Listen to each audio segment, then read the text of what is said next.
With Kevin Durant trade talks reportedly stalled, the NBA's offseason has come to a screeching halt. But just because KD might not be on the move, that doesn't mean there won't be a star-studded blockbuster that alters the title race. Donovan Mitchell isn't Durant, but there's reason to believe whichever team lands Utah's star shooting guard will be more improved and better positioned than the team that acquires KD.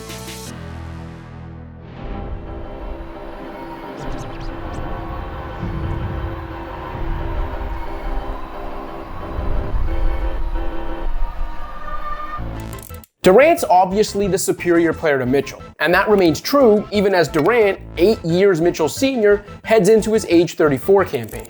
But Durant's all-time status, his continuing greatness into his mid-30s, and the 4 years remaining on his contract have Brooklyn asking for the world and then some in trade negotiations. Reports had the Nets asking Minnesota for Anthony Edwards, Karl Anthony Towns, and 4 first-round draft picks, then had Brooklyn turning down a Celtics offer built around Jaylen Brown. Mitchell isn't coming at a bargain either, and Utah's pick-heavy haul for Rudy Gobert earlier this summer set a high bar for a Mitchell return. But surely Spida can be had for less than what Brooklyn's demanding for KD.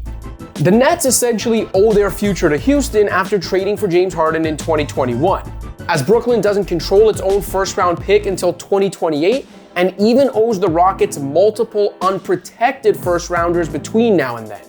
So in addition to wanting to recoup draft capital, the Nets will also be seeking stars who can keep the team competitive in the present in any Durant deal.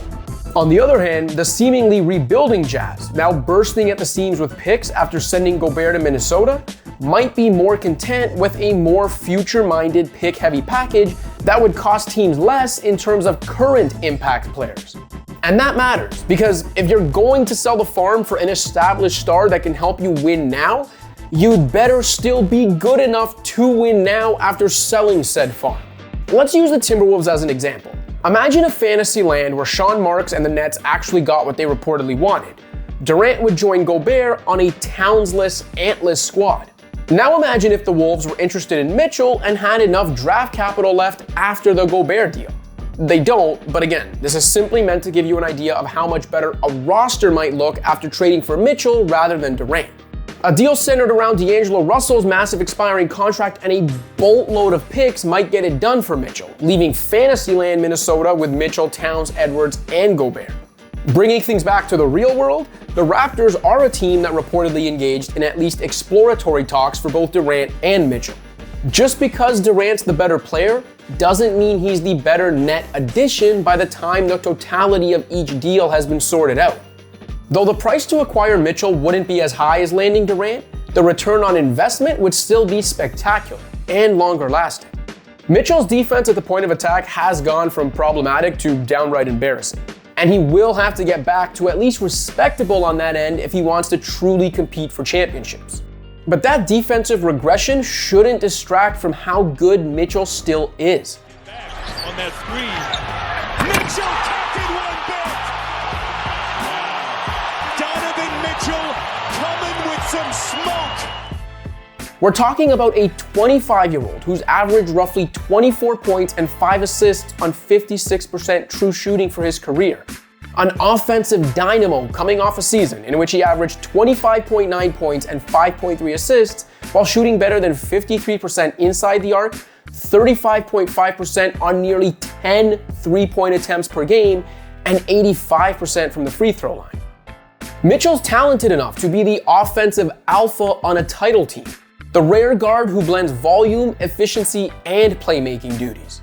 Among the 27 players who used at least 400 possessions as the pick-and-roll ball handler last season, Mitchell was the NBA's most efficient. Among the 35 most ISO-heavy players, Mitchell was the 9th most efficient. He was also among the most efficient high-volume drivers. Though having another facilitator who can also defend beside him is ideal, Mitchell's assist rate ranked in the 83rd percentile among combo guards last season, according to Cleaning the Glass. He's also finished top 5 in individual usage rate in each of the last 2 seasons while carrying ruthlessly efficient Jazz offenses that finished 1st and 4th respectively. Despite Utah's secondary scorers being Bojan Bogdanovic, Jordan Clarkson, and a declining Mike Conley. That's impressive. Simply put, stars of this magnitude, even defensively averse ones, don't usually hit the trade block in their mid-20s, and certainly not with this much team control. Teams trading for Durant have to consider how a 7-footer 3 years removed from a blown Achilles might look over his age 34 to 37 seasons, while a team acquiring Mitchell could be fairly confident they're trading for a perennial All-Star's prime years. Spida is under contract through at least the 2024-25 season, with a $37 million player option for 2025-2026. That means the lucky team who trades for Mitchell would be acquiring an elite offensive stars aged 26 to 28 seasons, which is just about unprecedented. Skeptics might balk at a team like the Knicks trading a boatload of first-rounders for Mitchell, but he's exactly the type of young, franchise-level star New York has been craving and unsuccessfully chasing for generations now. And damn it, I'm not just talking about myself. I'm talking about New York Knicks fans everywhere. We have suffered. And you could say the same for a number of teams. Even a team like the Thunder, who've been stockpiling picks for a far distant future, have to at least consider cashing some of those picks in with a player like Mitchell suddenly available. OKC could pair Mitchell with Shai Gilgeous-Alexander to immediately become a playoff contender while maintaining additional young talent and likely still having plenty of draft capital left over. It might be a long shot, but even teams like the Wizards and Hornets can get in the mix if they're willing to package young talent, plenty of draft picks, and salary filler. Mitchell isn't one of the 10 to 15 greatest players of all time, like the other superstar on the trade block right now, but given his abilities, age, and contract, he could be one of the most impactful stars to ever hit the trade market. Thanks for watching. If you liked this video and want to see more content like this, be sure to hit that subscribe button.